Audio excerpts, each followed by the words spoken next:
जी आप अपनी बात पूरी कीजिए। ये वहाँ जो तस्वीर है वो विपक्षी एकजुटता के लिए है, लेकिन सुप्रीम कोर्ट के फैसले का आप सम्मान करते हैं, स्वागत करते हैं? नहीं, सुप्रीम कोर्ट के फैसले का तो हम सम्मान करते हैं, इसमें कोई दो राय नहीं है। मगर जिस तरह की टिप्पणियां सुप्रीम कोर्ट ने की, उन टिप्पणियों में उससे एक संतावना भी होती है और एक तरफ एक दर्द भी होता है, क्योंकि फैसला माननीय उच्च अदालत ने जिस तरह का देना था या दिया, उस पर हम सहमति जता सकते हैं। मगर बहुत से मामला इस तरह के भी रहे कि जिनमें दूसरे गुट की बातें बहुत उन पे उन्होंने उनकी गलती भी मानी, मगर उस पर जिस तरह से अब स्पीकर के पाले में जो 16 विधायक हैं उनके फैसलों को सौंपा गया, मुझे लगता है कि इसमें और जो आगे भेजा गया, मतलब 5 बेंच की अदालतें इस तरह का फैसला नहीं कर सकती, 7 बेंचों की और बेंचों की इस पे फैसला करेंगी, या महाराष्ट्र के स्पीकर ही इस बात पे फैसला करेंगे।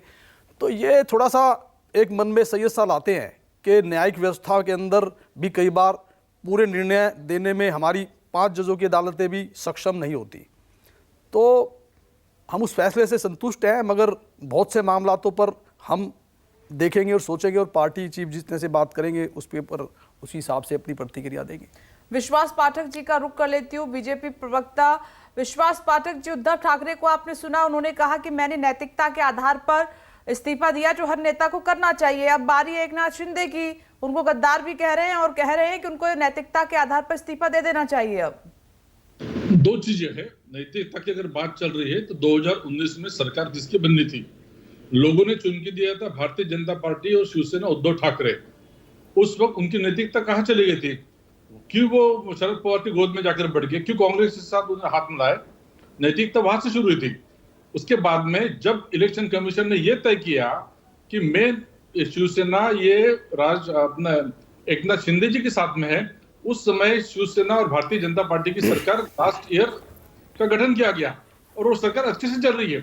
मैं ये कहना चाहता हूँ कि मान लो सुप्रीम कोर्ट इनको वापस से रिस्टोर करती है, बहाल करती है मुख्यमंत्री पद, तो उसके बाद में इनके पास में बहुमत कहाँ है? 288 में से 161 विधायक लगातार गए 1 साल से हमारे साथ में है। इसलिए इफ्स एंड बट्स वाली बातें हैं।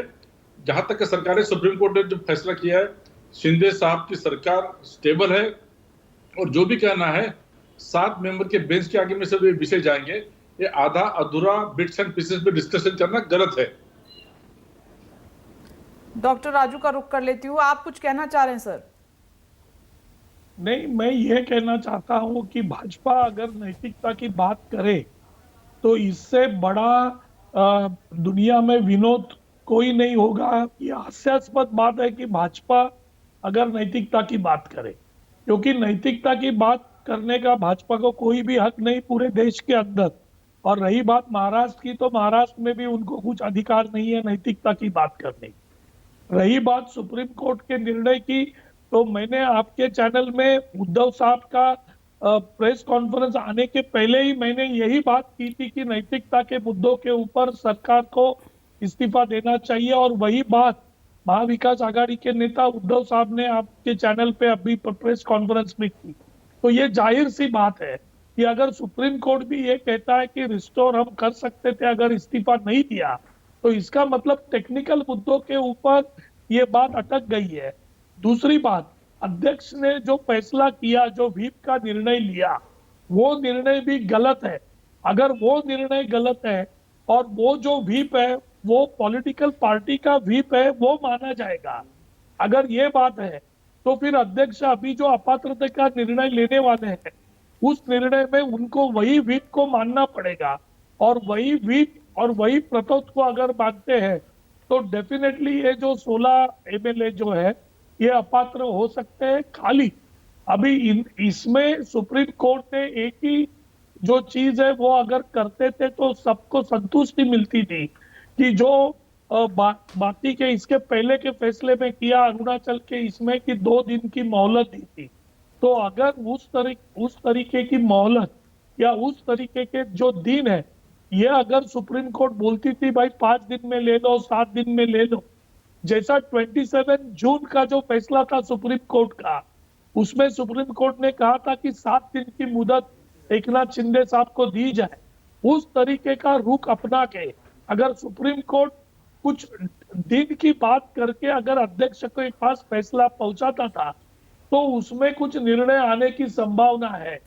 जिस तरीके से अध्यक्ष जी का फैसला या अध्यक्ष जी जो भारत देश के अंदर कोई भी अध्यक्ष या पॉलिटिकल पार्टी का होता है, वो जैसा ब्रिटेन में उसको राजीनामा देना पड़ता है और वो पॉलिटिकल पार्टी का नहीं होता, लेकिन देश में वो पॉलिटिकल पार्टी का होता है, तो जाहिर सी बात है कि इसके ऊपर अध्यक्ष जी का फैसला किस तरीके से 100% होगा, क्योंकि अगर भाजपा ने अपॉइंट किए हुए राज्यपाल जो रहते हैं वो संविधान के कस्टोडियन रहते हैं, लेकिन भाजपा के राज्यपाल जी का सब वर्तन अगर महाराष्ट्र का भी और पूरे देश में राज्यपाल महोदय का वर्तन अगर आप देखते हो तो आपको ये सीधा आपको जाहिर सी बात हो जाती है कि ये केंद्र सरकार और भाजपा के दिए हुए मुद्दों से ये राज्यपाल महोदय काम करते हैं, और अभी के महाराष्ट्र के फैसले में भी वही जाहिर हुआ।